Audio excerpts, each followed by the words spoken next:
கிறிஸ்துவை பற்றும் விசுவாசம் என்றால் என்ன? நாம் இயேசுவை எதற்காக விசுவாசிக்கிறோம், அல்லது அவரை விசுவாசிக்கிறது, அந்த விசுவாசத்தில் எதெல்லாம் அடங்குகிறது என்பதை பார்த்து வருகிறோம். அதில் 2 காரியத்தை பார்த்தோம். ஒன்று, நாம் அவரை விசுவாசிப்பதில் எது அடங்குகிறதுனா, நம்முடைய பாவங்கள் மன்னிக்கப்படுகிறது, அதில் அடங்கி இருக்கிறது இல்லையா? பாவம் மன்னிப்பு, இதை நாம் நிறையா பார்த்தோம். அதுக்கப்புறம் போன வாரத்தில் பார்த்தோம், பாவத்திலிருந்து மாத்திரம் நாம் விடுதலையாக்கப்படுவதில்லை, சாபத்திலிருந்து விடுதலையாக்கப்பட்டிருக்கிறோம் என்பதை போன வாரத்தில் பார்த்தோம். பாவத்திலிருந்து விடுதலை, சாபத்திலிருந்து விடுதலை, எல்லாம் சொன்ன சாபத்திலிருந்து விடுதலை, போன வாரத்தில் அதை பார்த்தோம். இப்போ நம்ம மேலே சாபம் என்பது இல்லை, எல்லாம் சொன்னீங்க என் மேலே சாபம் என்பது இல்லை, சாபம் என்பது இல்லை. அப்படின்னா நம்ம இப்போ என்ன பண்ணலாம்? என் மேலே சாபம் இல்லை, உங்கள் மேலே சாபம் இல்லை என்றால் நீங்கள் என்ன பண்ணணும் அப்படின்னா, ஏதாவது ஒரு காரியத்தை செய்ய கை வைக்க வேண்டும், இறங்கணும், ஒரு வேலையை செய்ய இறங்கணும், ஒரு உங்களுக்குள்ள இருக்கிற தாளந்துகளை திறமைகளை வெளியே கொண்டு வர இறங்க வேண்டும். உங்கள் மேலே சாபம் இல்லைன்னா உங்கள் மேலே ஆசீர்வாதம் இருக்குன்னு தானே அர்த்தம். அப்போ அந்த ஆசீர்வாதத்தை எப்படி காண்பது? என் மேலே ஆசீர்வாதம் எப்படி இருக்குன்னு எப்படி காண்பது? ஏதாவது ஒரு காரியத்தில் கை வச்சு பார்த்தீங்கன்னா, நீங்கள் இறங்குனீங்கன்னா, அதில் நீங்கள் கையிடுகிற காரியத்தை கர்த்தர் வாய்க்க பண்ணுகிறதை, ஆசீர்வதிக்கிறதை நீங்கள் பார்க்க முடியும். படிக்கிற பிள்ளைங்க நல்லா படித்து நல்லா படிக்கிறதுக்கே உங்கள் மேலே ஒரு ஆசீர்வாதம் வேணும். மனப்பாடம் பண்ணுறதுக்கு உங்களுக்கு மேலே ஒரு ஆசீர்வாதம் வேணும். ஆசீர்வாதம் வேணும்னா போய் எங்கேயா தேடுங்கன்னு சொல்ல, ஆசீர்வாதம் உங்கள் மேலே இருக்கிறது. இதை அறிந்து கொள்ளும் போது பிள்ளைங்க நல்லா படிக்க ஆரம்பிச்சிருவாங்க, நல்லா கவனத்தை செலுத்த ஆரம்பிச்சிருவாங்க. அப்படி கவனத்தை செலுத்துகிற பிள்ளைகள் எல்லா துறையிலும் வெற்றி பெறுவார்கள், எல்லா துறையிலும் ஜெயிப்பார்கள், சாதிப்பார்கள், முன்னேறுவார்கள். ஒரு விளையாட்டு நல்லா வரும், படிப்பு நல்லா வரும், சில காரியங்களை கற்றுக்கொள்வது ரொம்ப ஈஸியாக இருக்கும், வேகமாக இருக்கும். ஏன்னா நம்ம திறமையானவர்கள் என்பதனால் அல்ல, நம்முடைய திறமைகளை எல்லாம் சரியாய் வெளியே கொண்டு வரும்படியாக நம்ம மேலே ஆசீர்வாதம் வேலை செய்கிறது என்பதனால். தலையில் கை சொல்லுங்க, என் மேலே ஆசீர்வாதம் வேலை செய்கிறது. சொல்லுங்க, என் மேலே ஆசீர்வாதம் வேலை செய்கிறது. 5 பேர் பிள்ளைங்க சேர்ந்து ஒரு டீமாக விளையாடுறீங்க அப்படின்னா 4 பிள்ளைகளுக்குள்ள வேலை செய்யாதது ஒன்று உங்களுக்குள்ள வேலை செய்யும். ஆமாவா இல்லையா? கைத்தட்டி அதை ரிசீவ் பண்ணுறீங்களா? ஆமாம். 4 பிள்ளைங்களுக்குள்ள வேலை செய்யாது, எனக்குள்ள வேலை செய்யும், உங்களுக்குள்ள வேலை செய்யும். 50 பிள்ளைங்க படிக்கிறாங்களா, 49 பிள்ளைகளுக்கு வராது, உங்களுக்கு வரும். ஒரு ஆமேன்னு சொல்லுங்க, சத்தம் ஒரு ஆமேன்னு சொல்லுங்க. ஆமேனா இல்லையா? ஆமேன். நீங்கள் எந்த துறையில் போய் கை வச்சாலும் அந்த துறையில் வாய்ப்பு உண்டாகும், வசதிகள் உண்டாகும். அதனால தான் நான் சொல்கிறது, எப்போவுமே ஒரு காரியத்தை நான் புரிஞ்சுக்கிட்டேன். என்னென்னா, எல்லாரும் முயற்சி எடுத்து முடியாதுன்னு சொல்லிட்டாங்கன்றதுனால நான் முயற்சி எடுக்காமல் விட மாட்டேன். ஏன்னா நான் எல்லாரும் சொல்லிட்டாங்கன்னு முடியாதுன்னு சொல்ல போகிறதில்ல, நான் முயற்சி எடுத்து பார்க்காமல் முடியாது என்று சொல்ல மாட்டேன். ஏன்னா எல்லாருக்கும் வாய்க்காது, எனக்கு வாய்க்கும். சொல்லுங்க, தலையில கை வச்சு சொல்லுங்க, எல்லாருக்கும் வாய்க்காதது எனக்கு வாய்க்கும். சொல்லுங்களேன், எல்லாருக்கும் நடக்காது, எனக்கு நடக்கும். யாருக்குமே கிடைக்காம இருக்கலாம், எனக்கு கிடைக்கும். யாருக்குமே நடக்காம இருக்கலாங்க, உங்களுக்கு நடக்கும். இதைதான் நான் வலியுறுத்துறேன். யாருக்குமே அவர் உதவி செஞ்சதே இல்லைங்க, நான் சொல்றேன், உங்களுக்கு அவர் உதவி செய்வார். கடினமான ஆட்களை கூட பாப்பீங்க வேலை ஸ்தலத்துல, யாருக்குமே உதவி செய்ய மாட்டாரு. ஆனா நீங்க போய் நின்னீங்கன்னா உங்களுக்கு உதவி செய்வார். ஏன்னு சொன்னா கடவுளுடைய ஆசீர்வாதம் உங்க மேல இருந்து வேலை செய்யுது. ஏன்னு சொன்னா உங்க மேல இருந்த அந்த சாபம் கல்வாரி சிலுவையின் மேல போய்விட்டது, சிலுவையிலே சாபம் போய்விட்டது. அதுதான் உங்க மேல இருக்கிற ஆசீர்வாதமாக மாறி இருக்கிறது. சொல்லுங்க, என் மேல ஆசீர்வாதம் இருக்குது. வியாதியஸ்தர்களை போய் பார்க்க போறீங்களா? உங்க மேல இருக்கிற ஆசீர்வாதத்தை அவங்க மேல வைங்க, கையை வைங்க.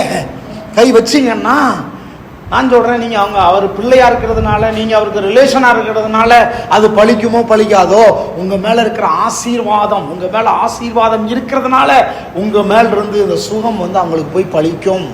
எத்தனை பேர் ஆமென்னு சொல்றீங்க? அதனாலதான் நீங்க பார்வை வித்தியாசமா இருக்கட்டும். நீங்க கை வைக்கும் போது, நீங்க ஜெபிக்கும் போது, நீங்க ஒரு காரியத்தை தொடும் போது, நீங்க ஒரு நபரோடு பேசும் போது, நீங்க ஒரு வேலையில இறங்கும் போது உங்களுக்கு அது பலிக்கும்.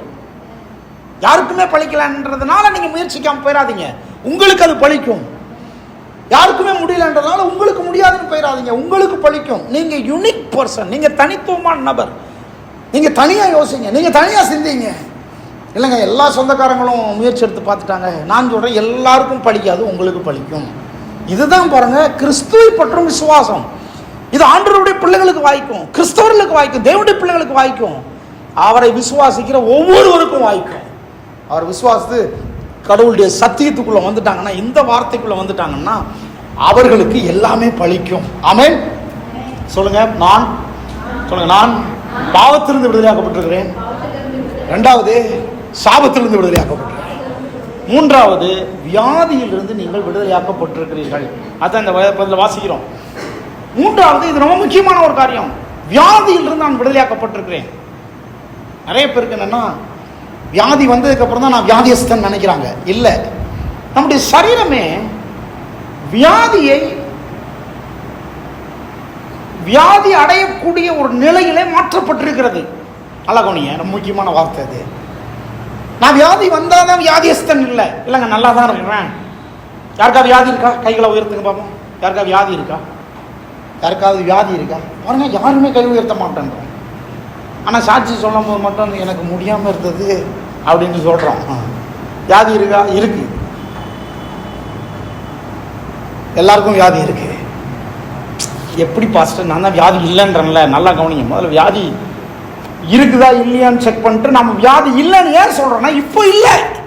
நான் என்ன கேட்குறேன், ஃபீவரே உங்களுக்கு வராதுன்னு சொல்றீங்களா? ஃபீவரே வராதுன்னு சொன்னா வியாதியே வராத ஒரு சரீரத்தை நீங்க உடையவங்களா இருக்கிறீங்கன்னு அர்த்தம். ஆமாவா இல்லையா? ஃபீவர் வருமா? ஃபீவர் வருமா? வருமா? கேத்ரின் தானே நீ? நிசியா? வா, உங்க பேர்ல தான் எனக்கு நிசி. வியாதி வருமா? ஃபீவர் வருமா? மழையில் நனைஞ்சா வரும். அப்படின்னா இந்த சரீரம் மழையில நனையாத வரைக்கும் வியாதி இல்லாம இருக்குது. ஆனா மழையில் நனைஞ்ச உடனே என்னது? இந்த சரீரம் வியாதியை வருவிக்கக்கூடியதாக அல்லது வியாதியை ஏற்றுக்கொள்ளக்கூடியதாக, வியாதியை வெளிப்படுத்தக்கூடிய சரீரமாக இருக்கிறது. அப்ப நிறைய பேர் நினைக்கிறோம், எனக்கு இப்போதைக்கு வியாதி இல்லை, வியாதி வரும்போது நான் இதை விசுவாசித்துக்கிறேன் அப்படின்னு நம்ம நினைக்கிறோம். இல்லை, நல்லா கவனிங்க. இயேசு மூன்றாவது, கிறிஸ்துவை பற்றும் விசுவாசம், வியாதியிலிருந்து விடுதலை. அப்படின்னா என்ன? வியாதியிலிருந்து விடுதலைன்னா என்ன? இந்த வியாதியை பற்றிய சில சில சில வெளிச்சம் நமக்கு தேவை. ரெண்டு வார்த்தை பைபிளில் சொல்லப்பட்டிருக்கிறது. ஒன்று வியாதி, இன்னொன்று பலவீனம். வாசிங்க, ஏசாயா 55ஆம் அதிகாரம் 53ஆம் அதிகாரத்தில் இந்த ரெண்டு வசனங்களையுமே வாசிங்க. மெய்யாகவே அவர் நம்முடைய பாடுகளை, எல்லாரும் நீங்க இதை கவனிங்க சரியா? மெய்யாகவே அவர் நம்முடைய பாடுகளை ஏற்றுக்கொண்டு நம்முடைய துக்கங்களை சுமந்தார். நாமோ என்ன நினைச்சுக்கிட்டோம்?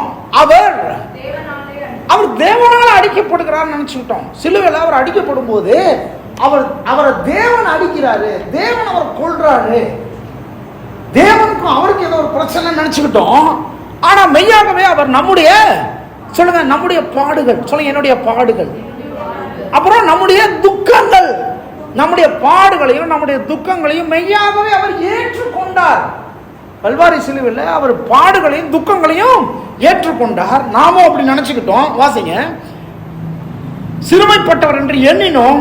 5ஆம் வசனம், நம்முடைய மீறுதல்களின் நிமித்தம் அவர்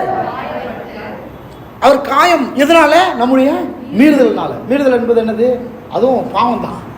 பாவத்தினால, கடவுளுடைய வார்த்தை மீறினதுனால, கடவுளுக்கு பிரியமில்லாம வாழ்ந்ததுனால, இது ஆதாம் செய்த பாவம். ஆதாமிலிருந்து நமக்குள்ள அப்படியே தொன்று தொட்டு கடத்தி வந்து விட்டது. இப்ப நம்முடைய பாடுகள் நிமித்தம் அவர் காயப்பட்டார், நம்முடைய மீறுதல் நிமித்தம் அவர் காயப்பட்டார், நம்முடைய அக்கிரமங்களின் நிமித்தம் அவர் நொறுக்கப்பட்டார். நமக்கு சமாதானத்தை உண்டு பண்ணும் ஆக்கினை அவர் மேல் வந்தது. அவருடைய தழும்புகளினால் நீங்கள் குணமானீர்கள். பைபிள் சொல்லுது, நீங்கள் குணமானீர்கள். அவருடைய தழும்புகளினால் நீங்கள் குணமானீர்கள். ஆமென். அப்போ ஆண்டவர் சொல்றாரு, அப்போ தீர்க்க தரிசன புஸ்தகத்துல இயேசுவை பற்றி சொல்லப்படுது. அவர் நம்முடைய வியாதிகள், நம்முடைய பலவீனங்கள், நம்முடைய நோய்களை எல்லாம் அவர் கல்வாரி சிலுவையில் ஏற்றுக்கொண்டு நமக்கு என்னத்தை தந்திருக்கிறாரு? குணத்தை, சுகத்தை தந்திருக்கிறார். எத்தனை பேர் ஆமென் சொல்றீங்க? சரி, கவனிங்க. இதை இப்படி அவர் பண்ணிருக்கிறாரு. இதை நாம விசுவாசிக்க வேண்டும். கிறிஸ்துவை பற்றும் விசுவாசத்தினாலே நமக்கு பலிக்கிற ஒன்று, அவர் நமக்கு கல்வாரி சிலுவையில வியாதியிலிருந்து ஒரு பெரிய விடுதலை தந்திருக்கிறார். இப்போ வியாதியின் மேல ஒரு அதிகாரத்தை நாம் உடையவர்களாக இருக்கிறோம். வியாதியிலிருந்து விடுதலை மட்டும் இல்ல, வியாதியின் மேல ஒரு அதிகாரத்தை நாம் உடையவர்களாக இருக்கிறோம். ரெண்டு வார்த்தை சொன்னேன், பலவீனம், இன்னொன்று வியாதி, நோய், இல்லையா? சரி, பலவீனம்னா என்ன? பலவீனம்னா ஆங்கிலத்துல வீக் அப்படின்ற வார்த்தை யூஸ் பண்ணியிருக்கிறாங்க. வீக்னஸ்.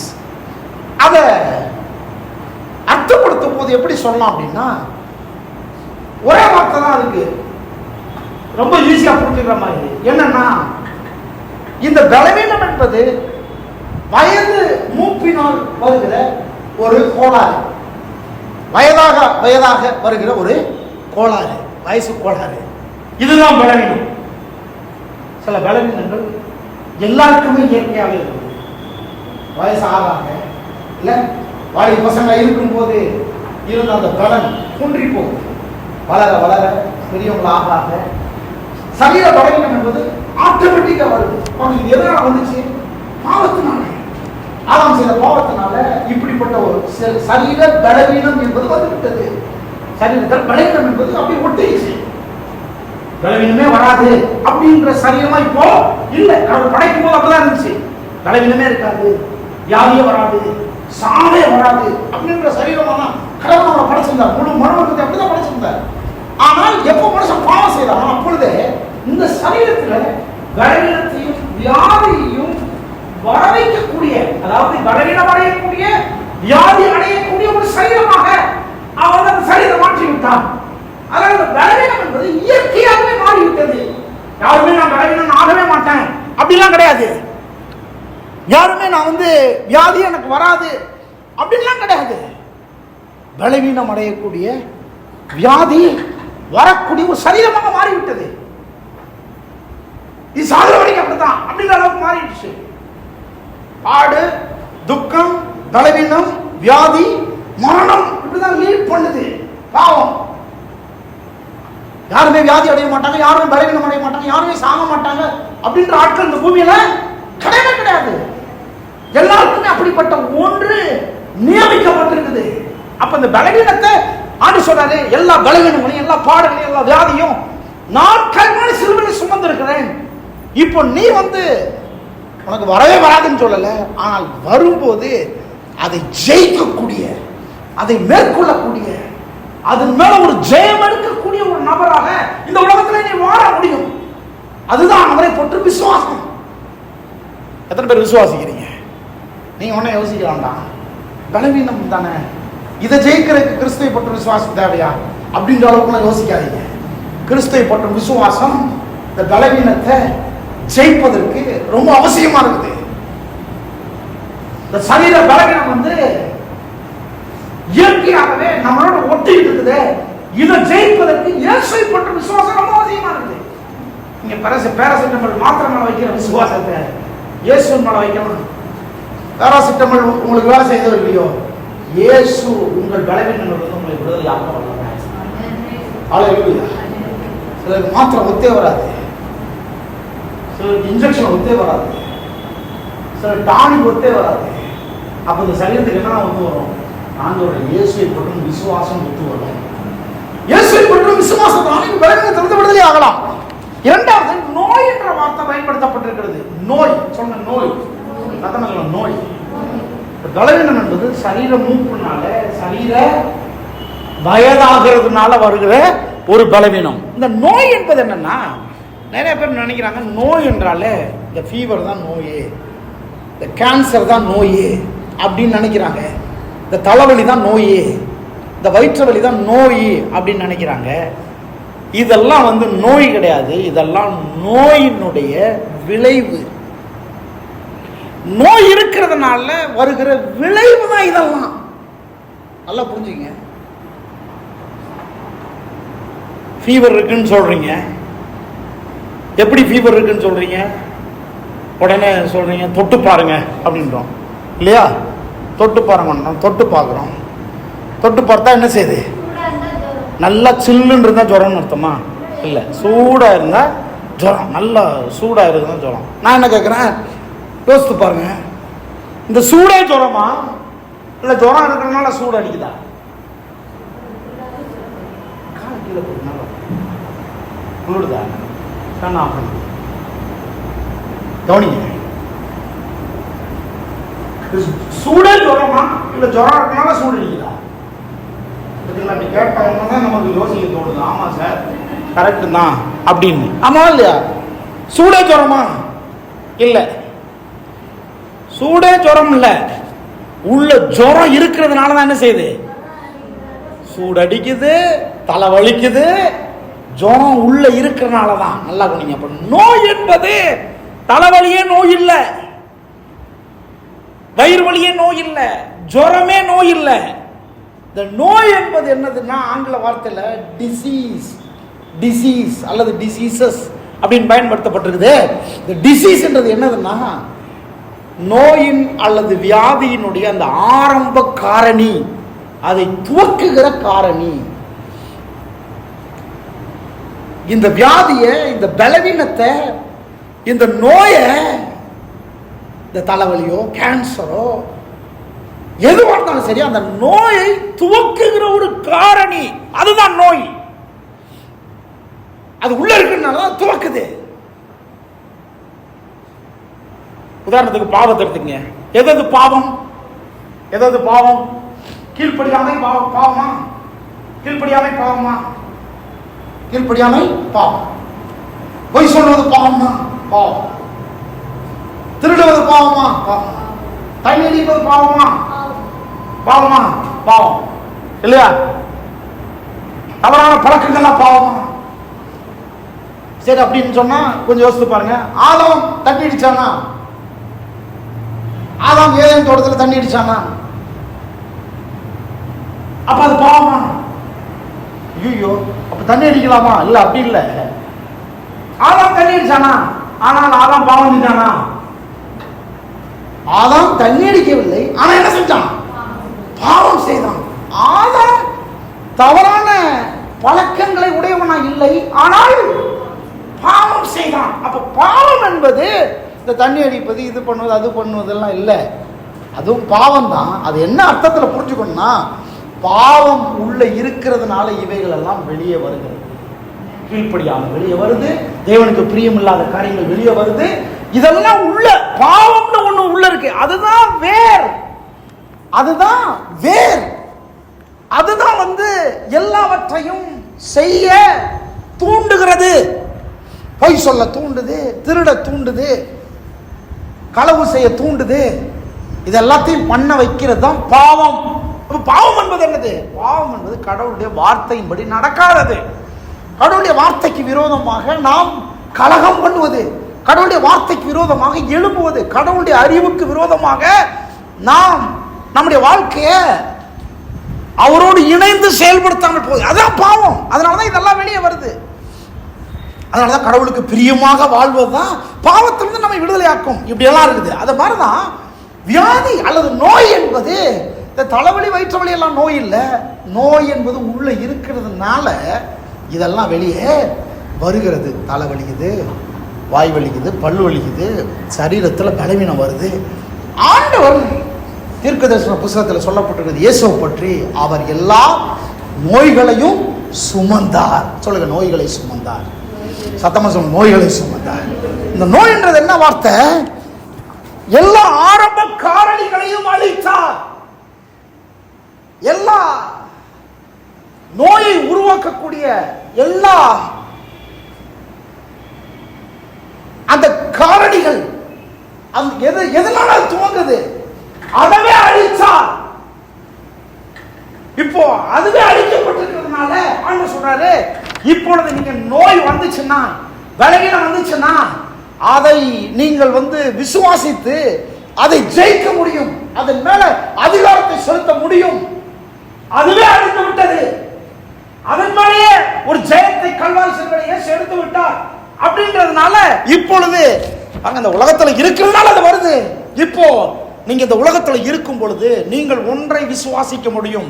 கிறிஸ்துவை பற்றி விசுவாசத்தில் இருக்கிற ஒன்று என்னது? உங்களுடைய பலவீனங்களையும் உங்களுடைய நோய்களையும் இயேசு கல்வாரி சிலுவையில சுமந்து தீர்த்து விட்டார். ஆகவே இப்பொழுது அது எனக்கு என்கிட்ட வரலாம் நான் இங்க இருக்கிறதுனால, ஆனால் என்கிட்ட தங்க முடியாது. அது என்ன பலவீனமாக்க முடியாது. அது என்ன வியாதியிலேயே என் வாழ்க்கையை சீரழிக்கவோ அது என்னை செயல்பட விடாமல் தடுக்கவோ முடியாது என்று நீங்கள் விசுவாசிக்க முடியும். அதான் பைபிள் சொல்லுது, அவர் நம்முடைய பாடுகளை ஏற்றுக்கொண்டார், நம்முடைய துக்கங்களை ஏற்றுக்கொண்டார், நமக்கு வர வேண்டிய தண்டனை அவர் மேல வந்தது, நம்முடைய நோய்களை ஏற்றுக்கொண்டார். அங்க சொல்லுது, அவருடைய தழும்புகளினாலே நீங்கள் குணமானீர்கள். சொல்லுங்க, குணமானீர்கள். ஒரு வசனத்தை வாசித்து பாருங்க, மத்தேயு 8ஆம் அதிகாரம் 17ஆம் வசனம் பாருங்க. இந்த பலவீனம்ன்ற வார்த்தையை மத்தேயு 8:17 வாசிக்கிறோம். மத்தேயு 8:17 அவர்களுக்கும் அவன் செவிகொடாமற் போனால் அதை சபைக்கு தெரியப்படுத்து. 8:17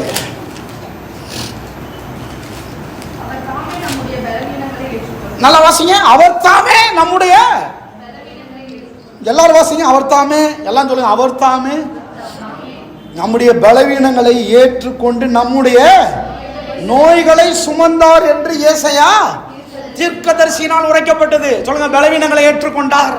சத்தமா சொல்லுங்க, பலவீனங்களை ஏற்றுக்கொண்டார், நோய்களை சுமந்தார். இதை சொல்றவங்களுக்கு பலவீனமும் வராது, நோயும் வராது. சத்தமா சொல்லுங்க, என் பலவீனங்களை இயேசு ஏற்றுக்கொண்டார், என் நோய்களை சுமந்தார். இல்லைங்க, நான் வந்ததுக்கு அப்புறம் சொல்லிக்கிறேன் அப்படி சொல்லாதீங்க, இப்பே சொல்லுங்க, என் பலவீனங்களை இயேசு ஏற்றுக்கொண்டார், என் நோய்களை சுமந்தார். இன்னும் ஒருத்தர் நல்ல சத்தமா சொல்லுங்க, என் பலவீனங்களை இயேசு ஏற்றுக்கொண்டார், என் நோய்களை இயேசு சுமந்தார். நல்லா கைத்தட்டி ஆண்டவருக்கு நின்று சொல்லுங்க. ஆமாம், பலவீனங்களையும் நோய்களையும் இயேசு ஏற்றுக்கொண்டார், அவர் சுமந்தார் என்று ஏசாயா தீர்க்கதரிசன புத்தகத்துல நம்ம வாசித்தோம் இல்லையா? இன்னொரு வசனத்தை வாசிங்க. அதே வசனத்தை பேதுரு எழுதுறத பார்க்கிறோம். 1 பேதுரு 2ஆம் அதிகாரம் 24ஆம் வசனம். 1 பேதுரு 2ஆம் அதிகாரம் 24ஆம் வசனம். 2:24 எல்லாரும் வாசிப்போம். 319ஆம் பக்கம்.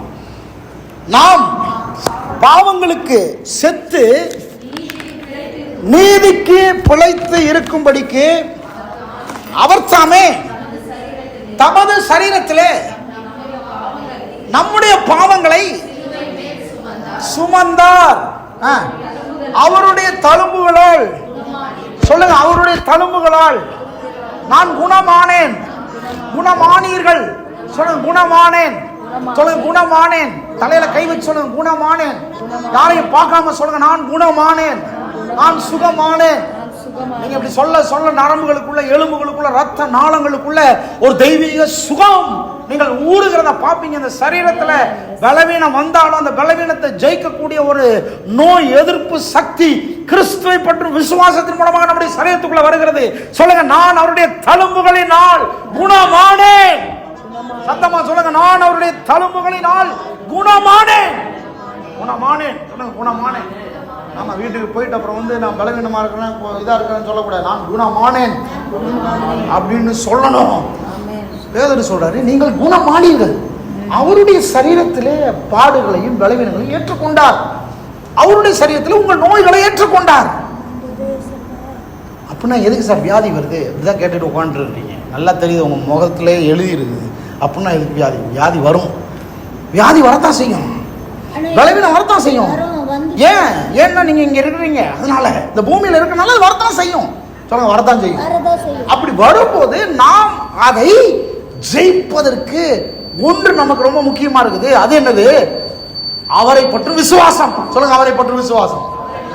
அவரை பற்றும் விசுவாசம் நமக்கு பலவீனங்களின் மேல, வியாதியின் மேல, நோய்களின் மேல ஒரு பெரிய ஜெயத்தை தருகிறது. இது எல்லாருக்கும் நடந்திருக்குது, எல்லாருக்கும் இது வாய்க்கும். ஆனா அதை கேட்கிற ஆட்களுக்கு தான் அது பலிக்குது, அதை விசுவாசிக்கிற ஆட்களுக்கு தான் அது பலிக்கிறது. எத்தனை பேர் ஆமென் சொல்றீங்க? அவரை விசுவாசித்தீங்கன்னா பலிக்கும். அவரை விசுவாசித்தீங்கன்னா நீங்க அந்த வியாதியின் மேல, அந்த நோயின் மேல, அந்த பலவீனத்தின் மேல நீங்க ஒரு ஜெயத்தை எடுக்க முடியும்.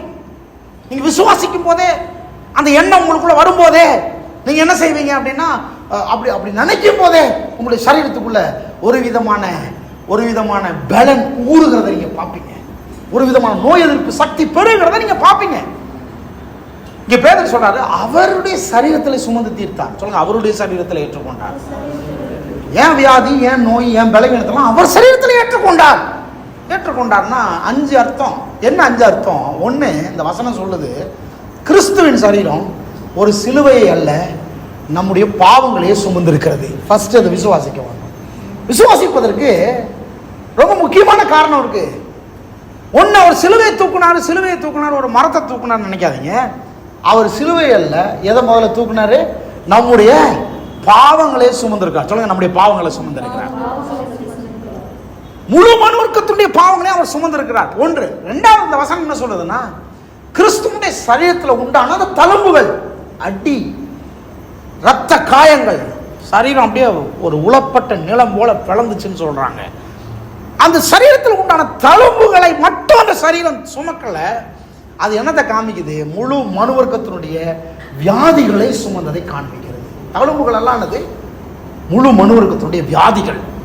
எப்பேற்பட்ட கேன்சர், எப்பேற்பட்ட மரண வியாதிகள், எப்பேற்பட்ட சாபங்கள், எப்பேற்பட்ட வியாதிகள். நீங்க அதாவது ரத்த சோகையா இருக்கலாம், மஞ்சக்காமாலையா இருக்கலாம், எவ்வளவு விபரீதமான வியாதிகளா இருக்கலாம். அதனாலதான் நான் ஒரு முறை இப்படி சொன்னேன், ஒரு ஆச்சரியமான வார்த்தை. கடவுள் உங்களையும் என்னையும் கேன்சர்ல இருந்து, கொள்ளை நோயிலிருந்து குணமாக்குவதற்கு அவர் அறிவியலை நம்பி இல்லை, ஆராய்ச்சிகளை நம்பி இல்லை, கண்டுபிடிப்புகளை நம்பி இல்லை. நிறைய பேர் நினைக்கிறாங்க ஆண்டவருக்கு கேன்சரை சுகமாக்குறதுக்கு ஒரு கண்டுபிடிப்பாளனை எழுப்புனா தான், ஒரு மருத்துவ கண்டுபிடிப்பாளனை எழுப்புனா தான் ஆண்டவருக்கு கேன்சரை சுகமாக்க முடியும்னு நினைக்கிறாங்க. ஹலோ, நல்லா கவனிங்க. என்ன, ஆண்டவர் அறிவியலை நம்பி இல்லை, ஆண்டவர் கண்டுபிடிப்புகளை நம்பி இல்லை. அப்படின்னா என்னைக்கு கேன்சர் சுகமாகிறது? என்னைக்கு கொள்ளை நோயில் இருந்து மக்கள் விடுதலை ஆகிறது? கர்த்தர் அதை நம்பி இல்லை. அந்த காலத்திலேயே 2020 வருஷத்துக்கு முன்னாலேயே, 25 வருஷத்துக்கு முன்னாலேயே செத்து போன லாசருவை இயேசு உயிரோடு எழுப்பினார். எத்தனை பேர் ஆமென் சொல்றீங்க?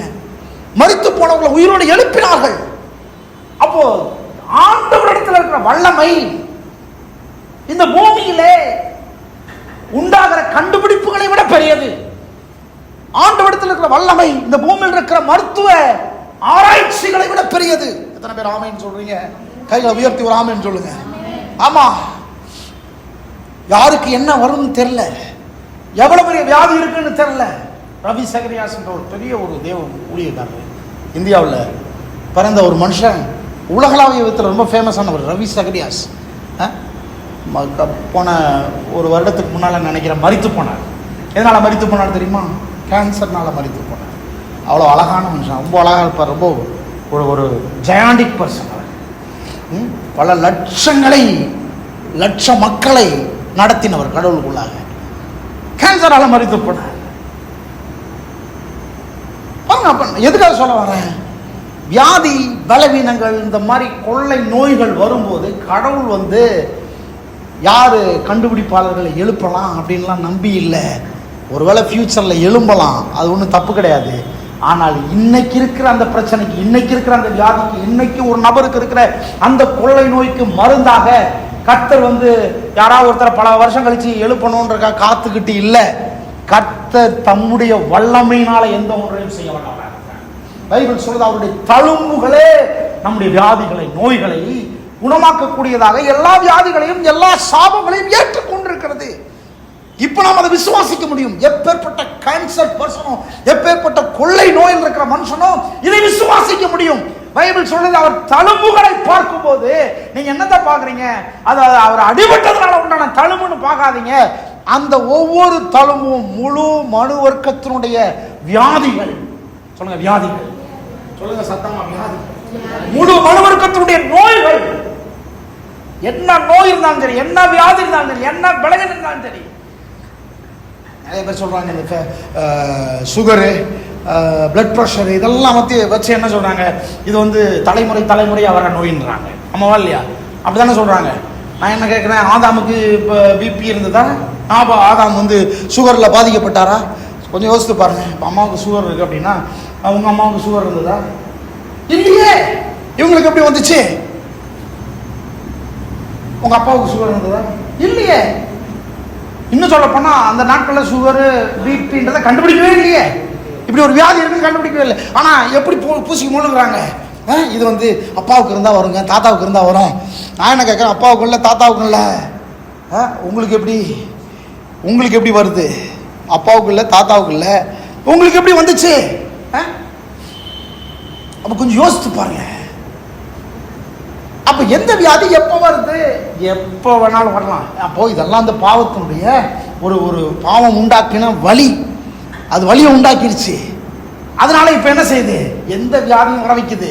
எப்பேற்பட்ட பலவீனம் வருது, எப்பேற்பட்ட நோயும் வருது. எப்பேற்பட்ட வியாதியும் நோய்க்கும் மருந்தாக தேவன் வந்து ஒரு கண்டுபிடிப்புகளை நம்பி இல்லை. அவர் வந்து தம்முடைய தழும்புகளை பார்க்கும் போதே வியாதிகளை சுமந்திருக்கிறார் என்பதை அது காண்பிக்கிறது. மூணாவது, அவருடைய சரீரத்தில் இந்த சிலுவையை சுமந்த நாளிலேயே தம்முடைய சரீரத்திலேயே மனுவர்க்கத்துடைய பாவங்கள் மன்னிக்கப்பட்டு அதுக்கு ஒரு சரிக்கட்டுதலை ஏற்படுத்தி விட்டார். சொல்லுங்க, சரிக்கட்டுதலை ஏற்படுத்தி விட்டார். எதுக்கு? பாவம் மன்னிக்கப்பட்டு அதற்கு ஒரு சரிக்கட்டுதல். ஏன்னு சொன்னா அவருக்கு தெரியும் இந்த வியாதிகள் எல்லாவற்றுக்கும் காரணம் பாவம் தான். பாவத்தினாலதான் வியாதி, பாவத்தினாலதான் சாவம், பாவத்தினாலதான் கொள்ளை நோய், பாவத்தினாலதான் எல்லாமே. ஆண்டவர் முதல்ல பாவத்தை சரி பண்ணாரு, இரண்டாவது வியாதியை சரி பண்றாரு, மூணாவது அந்த பாவங்கள் மன்னிக்கப்பட்டதுக்கு அடையாளமா சரிக்கட்டுதலை உண்டு பண்றாரு. ஆமென். பாவங்களை ஏற்றுக்கொண்டார், வியாதியை ஏற்றுக்கொண்டாரு, பாவத்துக்கான சரிக்கட்டுதலையும் அவர் அங்கே கரெக்டா தம்முடைய சரீரத்தில் பண்றாரு. நாலாவது, தம்ம சரீரத்தில் இந்த அடிகளையும் தழும்புகளையும் வாங்கின அந்த நாள்லயே மனுவர்க்கத்தினுடைய வியாதிகளை நீக்கி குணம் உண்டாயிற்று என்று, நீங்கள் குணமாகிவிட்டீர்கள் என்று அன்னைக்கே பிரகடனப்படுத்தியாச்சு. குணமாயிருச்சு. என்னைக்கு அவர் அடிக்கப்பட்டாரோ அன்னைக்கே குணமாயிருச்சு. என்னைக்கு அவர் தழும்புகளை ஏற்றுக்கொண்டாரோ அன்னைக்கே விடுதலை ஆகிவிட்டோம். அன்னைக்கே கண் பிரச்சனை சரியாயிருச்சு, அன்னைக்கே பல்லு வலி சரியாயிருச்சு, அன்னைக்கே கேன்சர் சரியாயிருச்சு, அன்னைக்கே இந்த டிசீசஸ் சகல வியாதிகளையும் உருவாக்கக்கூடிய காரணி, அந்த துவக்க காரணி அன்றைக்கே நசுக்கப்பட்டாயிற்று. தழும்புகளை பார்க்கும்போது எனக்கு அந்த வியாதிகள் எல்லாம் நீக்கப்பட்டு விட்டது என்கிற ஒரு பெரிய நம்பிக்கையை தருகிறது. சொல்லுங்க, வியாதியின் மேலே விடுதலை. சொல்லுங்க, வியாதியின் மேலே ஜெயம். சத்தமா சொல்லுங்க, வியாதியின் மேலே ஜெயம். வியாதியே இல்லாமல் வாழ முடியுமா? நிச்சயமா வாழ முடியும். வியாதி வரும்போது அதன் மேல ஒரு ஜெயம், அதன் மேல ஒரு பெரிய ஜெயம். இல்லைங்க, வயசு இருக்குது அவருக்கு சரியாயிரும், வயசானவங்களுக்கு அப்படி இல்லை. அதுதான் அப்படி இல்லை, எல்லாருக்குமே ஒரு ஜெயம். சொல்லுங்க, எல்லாருக்குமே ஒரு ஜெயம். ஏன் எல்லாருக்கும் ஒரு ஜெயம் வேணும்? ஏன்னு சொன்னா கடவுளுக்கு உங்களுடைய வியாதியை சரி பண்ணணும் இல்லை, கடவுளுக்கு உங்களுடைய வாழ்க்கையை பற்றிய நோக்கம் நிறைவேற வேண்டும். இந்த வியாதி பலவீனங்கள் எல்லாம் உங்களை வாழ விடாம தடுக்குது, சில காரியங்கள் செய்ய விடாம தடுக்குது, தேவ சித்தத்தை நிறைவேற்ற விடாம தடுக்குது. ஆண்டவருக்கு தெரியும் இந்த வியாதி, இந்த பாவம், இந்த பலவீனங்கள், இந்த மரணம், இவைகள் எல்லாம் கடவுளுடைய சித்தத்தை இந்த பூமியில நீங்கள் செய்யக்கூடாதபடிக்கு ஒரு பெரிய தடையா இருக்குது. ஆண்டவர் அதனாலதான் பாவத்தையும் சாபத்தையும் வியாதிகளையும் கல்வாரி சிலுவையில் சுமந்து தீர்த்திருக்கிறார். ஆமென். எல்லாத்தையும் எப்படி நம்புறது? சிலுவையில சுமந்தாரா? இயேசு சிலுவையை சுமந்தாரா? சிலுவை அச்சாரமா இருக்கிறது. இயேசு வந்து சரீரத்தில் அடிக்கப்பட்டாரா? அது அச்சாரமா இருக்கிறது. அதான் நமக்கு ஒரு எவிடன்ஸ். எல்லாம் நடந்து முடிந்து விட்டது என்பதற்கு ஆதாரமா இருப்பது என்னது? சிலுவை மரம். சிலுவையில் அவர் தூக்கப்பட்டது. கலாத்தியர் 3:13 வாசித்து பாருங்க. மரத்திலே தூக்கப்பட்ட எவனும் சபிக்கப்பட்டவன் என்று எழுதி இருக்கிறபடி கிறிஸ்து நமக்காக சாபமாகி, நியாயப்பிரமாணத்தின் சாபமாகிய வியாதியிலிருந்து மரணத்திலிருந்து நம்மை விடுதலையாக்கி மீட்டு கொண்டார். சொல்லுங்க, நான் விடுதலையாக்கப்பட்டிருக்கிறேன். சொல்லுங்க, வியாதி என்னால பழிக்க முடியாது. சொல்லுங்க, வியாதி என்னால பலம் கொள்ள முடியாது. நான் நெடுங்காலமா வியாதிஸ்தனா இருக்க முடியாது. எத்தனை பேர் விசுவாசிக்கிறீங்க? இது உங்க காதுல போகணும், உங்க இருதயத்துல இறங்கணும். இதை விசுவாசிக்கணும், இதை நீங்க ஆழமா நம்ப வேண்டும். இந்த செய்தி ரோபோ சங்கர் அவருக்கு போதிக்கப்பட்டிருந்தா, தொடர்ந்து போதிக்கப்பட்டிருந்தா, தொடர்ந்து உள்ள இறங்கி இருந்தா ஒரு விசுவாசம் வந்திருக்கும். வியாதி பலவீனத்தில் வாழ வேண்டிய அவசியம் இல்லை, சீக்கிரமா மறிக்க வேண்டிய அவசியம் இல்லை. வியாதி வரலாம், பலவீனம் வரலாம், மரணம் வரலாம். ஆனால் அது அந்த நேரத்திலிருந்து நீக்கப்பட முடியும், அது தள்ளி போட முடியும், அதை ஜெயிக்க முடியும், அது இல்லாமல் போக முடியும். அதன் மேல ஒரு பெரிய ஒரு ஒரு ஒரு ஒரு ஒரு ஜெயத்தை நீங்கள் எடுக்க முடியும், அதன் மேல ஒரு பெரிய அதிகாரத்தை நீங்கள் செலுத்த முடியும். ஏன் தான் காமிச்சாரு. ஒரு வசனத்தை வாசித்து பாருங்க, மத்தேயு 9:35, மத்தேயு 9:35 வசனத்தை வாசித்து பாருங்க. இயேசு அதுதான் பண்ணார் பாருங்க. இயேசு என்ன செய்தார்ன்றது பாருங்க. இயேசு மத்தேயு 9:35 வசனம் வாசிக்கிறீங்களா? இயேசு ஜனங்களுக்கு உண்டாயிருந்த, கவனிங்க, இயேசு ஜனங்களுக்கு உண்டாயிருந்த சகல வியாதிகளையும் நோய்களையும் நீக்கி அவர்களை சொஸ்தமாக்கினார். நல்லா கவனிக்கிறீங்களா? இயேசு ஜனங்களுக்கு இருக்கா பைபிள்ல இருக்க வாசிங்க. இயேசு ஜனங்களுக்கு உண்டாயிருந்த, ஜனங்களுக்கு உண்டாயிருக்குது நோய், சகல நோய்களையும் சொல்லுங்க. சகல நோய், சகல நோய், சகல நோய் என்னன்னு சொல்லுங்க. சகல நோய்னா சகல நோய், இந்த பூமியில் இருக்கிற அத்தனை நோய்களும் சொல்லுங்க. அத்தனை நோய்களும். சகலம் என்றால் எல்லா வியாதியும். சகல அப்படின்னா எப்பேற்பட்ட மோசமான எவராலையும் தீர்க்க முடியாத வியாதிகளும் அதில் அடங்கும். எத்தனை பேர் ஆமேன்னு சொல்றீங்க? சொல்லுங்க. தீர்க்க முடியாத நோய் சொல்லுங்க. தீர்க்க முடியாத நோய். யாருக்கு தீர்க்க முடியாத நோய் இருக்குதோ இன்னைக்கு விசுவாசிங்க. உங்க சொந்தக்காரங்களில் யாருக்காவது தீர்க்க முடியாத நோய் இருக்குதா? அதை இன்னைக்கு விசுவாசிங்க. நான் சொல்றேன், இயேசு அவர்களுக்கு உண்டாயிருந்த சகல மோசமான தீர்க்க முடியாத வியாதிகளையும் நோய்களையும் நீக்கி அவர்களை சுஸ்தமாக்கினார். கைதட்டி இயேசுக்கு நன்றி சொல்லுங்க. ஆமென். அப்ப இது என்னத்தை காமிக்குது? நிச்சயமாக எந்த ஒரு மனுஷனும் மோசமான நோயிலோ வியாதிகளோ வாழ வேண்டிய அவசியம் இல்லை. கிறிஸ்துவை பற்றும் விசுவாசத்தினாலே எப்பேற்பட்ட சகல விதமான நோய்கள் இருந்தும் நாம் விடுதலையாக முடியும் என்பதை காண்பிக்குது. இந்த பூமியில வாழ்கிற எந்த மனுஷனும் எப்பேற்பட்ட வியாதிகளை மாட்டிக்கிட்டாலும் யாரும் அதை விரும்பி ஏற்றுக்கொள்றது இல்லை, யாரும் விரும்புறது இல்லை. அன்எக்ஸ்பெக்டடா வருது. அன்எக்ஸ்பெக்டடா மக்கள் வியாதியஸ்தர்களாக மாறுறாங்க. ஆமாவா இல்லையா? நல்ல தைரியமாக இருக்கிறாங்க, நல்ல போல்டாக இருக்கிறாங்க, நல்ல ஜயாண்டிக் பர்சனாக இருக்கிறாங்க. ஆனால் எத்தனையோ பேர் ஜிம்மிலேயே மறைச்சு போகிறாங்க. இல்லை, ஜிம்மில் எக்ஸசைஸ் பண்ணிகிட்டு இருக்கும்போது பார்த்தாலே பயமாக இருக்குது. எப்படி இவங்களுக்கெல்லாம் வியாதி? எப்படி இப்படி பலவீனம்? எப்படி இதெல்லாம் நடக்குது? நான் சொன்னேன், எப்பேற்பட்ட சொல்லுங்கள், சகல சத்தமாக சொல்லுங்கள், சகல விதமான எப்பேற்பட்ட தீர்க்க முடியாத மோசமான வியாதிகளையும் இயேசு சொஸ்தமாக்கினார். இயேசு சொஸ்தமாக்கினார், வியாதிகளை நீக்கினார், சொஸ்தமாக்கினார். அப்போ இயேசு வாழ முடியும். இயேசுவை பற்றிய விசுவாசம் என்னது? இயேசு என்னுடைய ஊரில், என் குடும்பத்தில், என் சொந்த பந்தங்கள்ல, ஏன் ஒருவேளை எனக்கே சில வியாதிகள், சிலருக்கெல்லாம் சில பலவீனங்கள் நீக்கப்படவே முடியாமல் இருக்குது. நான் சொல்கிறேன், இன்னைக்கு விசுவாசிங்க, கிறிஸ்துவை பற்றும் விசுவாசம் நீக்கும் என்பதை நான் உங்களுக்கு ஆணித்தரமாக சொல்கிறேன். சிலருக்கெல்லாம் இந்த என்னது சைனஸ் பலவீனத்தினால எத்தனையோ பேர் பாதிக்கப்படுறாங்க. சிலருக்கு தைராய்டால பாதிக்கப்படுறாங்க. நான் சொல்கிறேன், செத்து போனவனே உயிரோடு எழுப்ப முடியும்னு பேசிகிட்டு இருக்கோம், கேன்சரை சுகமாக்க முடியும்னு பேசிகிட்டு இருக்கோம். எப்பேற்பட்ட மோசமான வியாதிகள் பைபிளில் சொல்லியிருக்கிற சில வியாதிகள் சொல்லுங்க பார்ப்போம். குஷ்டரோகத்தை சுஸ்தமாக்கினாரா இல்லையா? நல்ல சத்தம் ஒரு ஆமென் சொல்லுங்க. குஷ்டரோகத்தை குஷ்டரோகி சுஸ்தமாக்க முடியுமா? இன்னைக்கு கூட முடியாது. இன்னைக்கு கூட குஷ்டரோகியை சுத்தமாக்குறதுக்கு அறிவியல் கண்டுபிடிப்பு கிடையாது. எத்தனை பேர் ஆமென் சொல்றீங்க? பிறவி குருடர்களை பார்வையா பண்ணாரா? முடியாதா? இன்றைக்கு முடியாதா? இன்றைக்கு முடியும். பிறவி குருடனாய் இருக்கிறவன் பார்வையடைய முடியும். அப்ப கண்ணில் பிரச்சனை இருந்தால் சரியாக முடியாதா? சொல்லுங்க, சரியாக முடியாதா? இது ஆழமா நம்ப வேண்டும். இயேசுவை பற்றி விசுவாசத்தினால என் கண் பிரச்சனையிலிருந்து நான் விடுதலை ஆகிறேன். சொல்லுங்க, நான் விடுதலை ஆகிறேன். சத்தமா சொல்லுங்க. இயேசுவை பற்றும் விசுவாசத்தினால குஷ்டரோகியே சொஸ்தமாக இருக்கிறான், பிறவிக்குள்ள சொஸ்தமாக இருக்கிறான், சூம்பின சரீர உறுப்பை உடையவர்கள் எழுந்து நடந்திருக்கிறாங்க. பெதஸ்தா குளத்தில் 38 வருஷமா இருந்தவன் சொஸ்தமாக இருக்கிறான். பெரும்பாடுள்ள ஸ்திரீ சொஸ்தமாக இருக்கிறான். செத்து போன வாலிப பெண்கள் உயிரோட எழுப்பி இருக்கிறாங்க. இதெல்லாம் என்னத்தை காண்பிக்கிறது? இயேசு இன்றைக்கு உயிரோடு இருக்கிறாருங்க.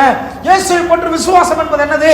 எப்பேற்பட்ட சகல நோய்களிலும் வியாதிகளிலும் இருந்து அவர் சுகமாக்க வல்லவராக இருக்கிறார். இதுதான் அவரை பற்றி விசுவாசம். நீங்க வேற எதுக்கு விசுவாசிக்கிறீங்க? அவரை செத்தா பரலோகத்துக்கு போவேன் இல்லை, அதெல்லாம் பின்னால அது பார்த்துக்கலாம். நான் சொல்றேன், நீங்க சாகாம இருக்கிற கொஞ்சம் வழியை பாருங்க.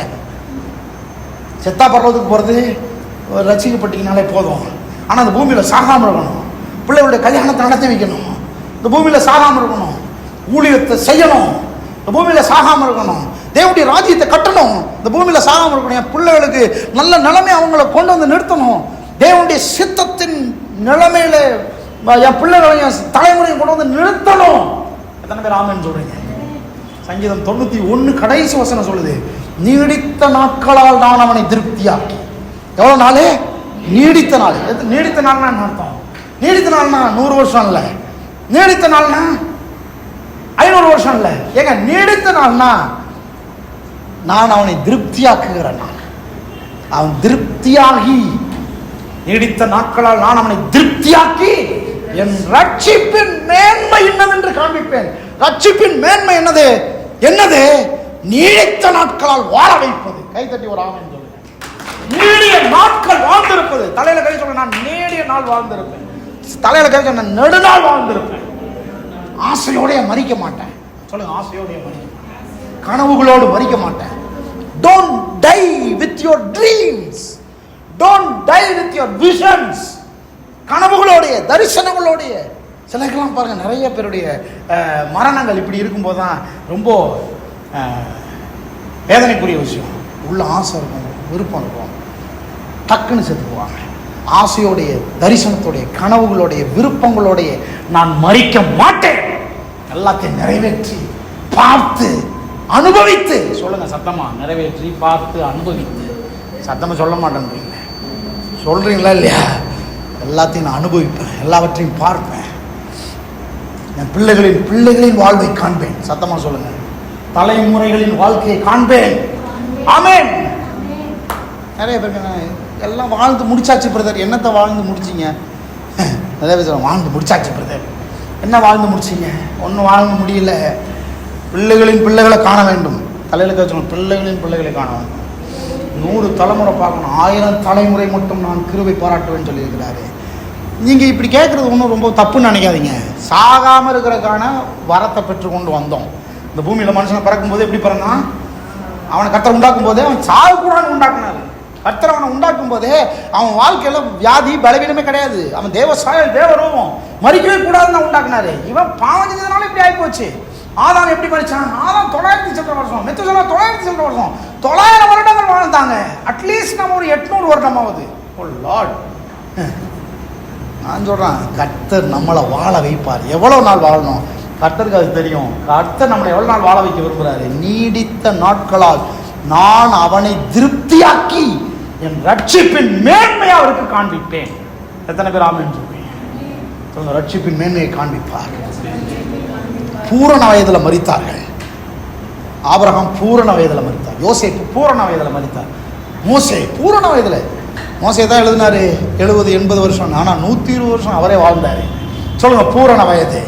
சத்தமா சொல்லுங்க, பூரண வயது. ஜெபம் பண்ணுங்க, 2 நிமிஷம் எல்லாரும் கண்ணை மூடி ஸ்தோத்திரம் பண்ணுங்க. ஆண்டவரே, பூரண வயது, நீடித்த நாட்கள், நான் திருப்தியாகி ரட்சிப்பின் மேன்மையை காண்பிப்பேன். ரட்சிக்கப்பட்டவனுக்கும் ரட்சிக்கப்படாதவனுக்கு இருக்கிற வித்தியாசத்தை நான் இதுல காண்பிப்பேன். வியாதி பலவீனங்களை அணுகாது. அப்படி அணுகும் போது நான் அதன் மேல ஜெயம் கொள்ளுவேன். எப்பேற்பட்ட வியாதிகளை நீர் மாற்றினீர். பெரும்பாடுல ஸ்திரீ சுகமானால்.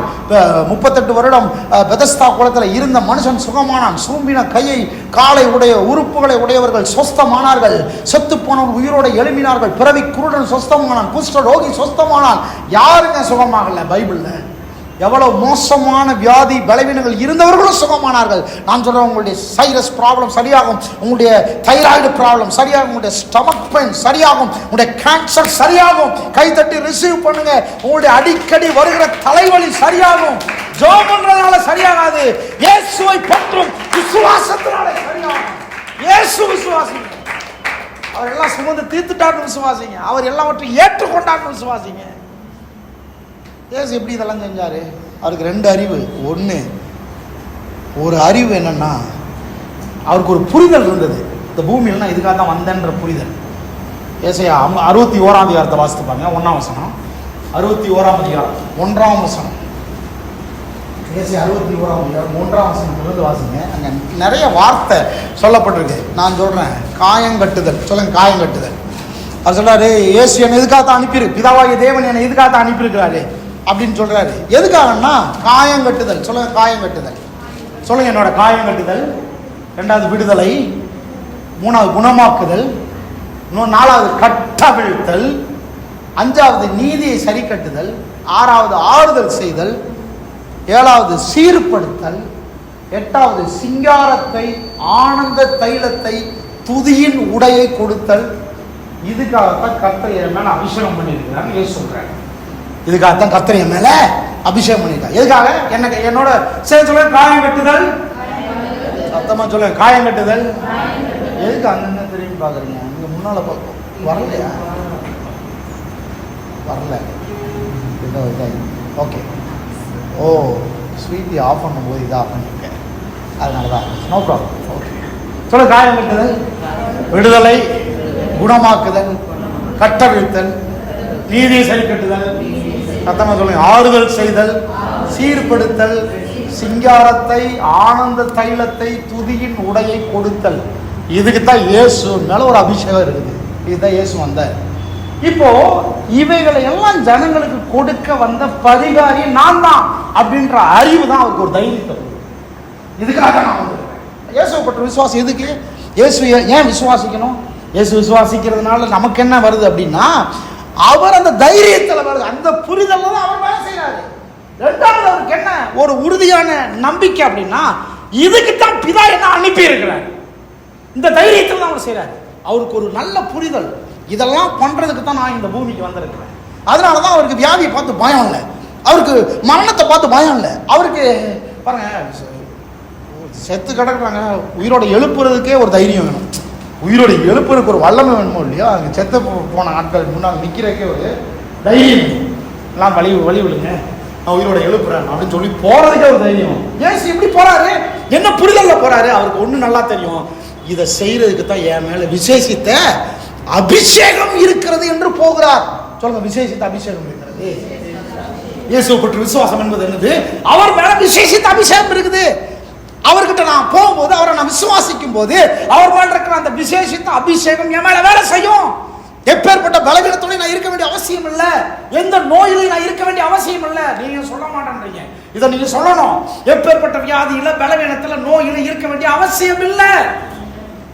திருமணமாகி குழந்தை பேரே இல்லையா, நான் சொல்ல நீங்க இப்படி இருக்க வேண்டிய அவசியம் இல்லை. திருமணமே ஆகாம இருக்குதா, அப்படி இருக்க வேண்டிய அவசியம் இல்லை. இந்த பூமியில எந்த நெகட்டிவான ஒரு விளைவோடு இந்த பூமியில ஒரு மனுஷனும் வாழ வேண்டிய அவசியம் இல்லை. கிறிஸ்துவை பற்றி விசுவாசம் அந்த காரியத்தை ஜெயிக்க பலம் தருகிறது. ஏன்னா அவர் மேல அதற்கான விசேஷித்த அபிஷேகம் இருந்து வேலை செய்து கொண்டிருக்கிறது. கடவுள் அப்படி அபிஷேகம் பண்ணியிருக்கிறார். அந்த புரிதல், அந்த அறிவு அவருக்கு ஒரு பெரிய நிச்சயத்தை தருகிறது, உறுதியை தருகிறது. இப்போ என் விசுவாசத்தை அவர் மேலே வைக்கிறேன். ஆமென். நாம் எப்படி பெற்றுக்கொள்ள முடியும்? அந்த அறிவையும் அவர் மேலே நாம் வைக்கிற அந்த விசுவாசத்தையும், அதனால நாம் செய்கிற அறிக்கையும், இதனால தான் நாம் பெற்றுக்கொள்ள முடியும். அந்த புரிதலை நாமளும் அடையணும், அவரை நாம் விசுவாசிக்கணும். 3வது, அவரை பற்றி பேசணும். இயேசு என் கூட இருக்கிறார், ரட்சகர் என் கூட இருக்கிறார், மீட்பர் என் கூட இருக்கிறார், அவர் வியாதியிலிருந்து என்னை விடுதலை ஆக்குவார், அவர் எனக்கு பூரண வைத்தியர், என் குடும்பம் வைத்தியர். சொல்லுங்க, என் வைத்தியர் அவர். என் வீட்டில் இருக்கிறார், வியாதி வரும், பிசாசு கொண்டு வருவான், ஆனால் நான் அதை இயேசு கிறிஸ்துவை பற்றி விசுவாசத்தின் மூலமாக ஜெயம் பெறுவேன், வியாதியை நீக்குவேன். தலையில கை வச்சு சொல்லணும். மாத்திரை வேண்டாம், மாத்திரையை நம்பி இல்லை. நான் மாத்திரை போட தப்புன்னு சொல்ல, நான் மாத்திரையை நம்பி இல்லை.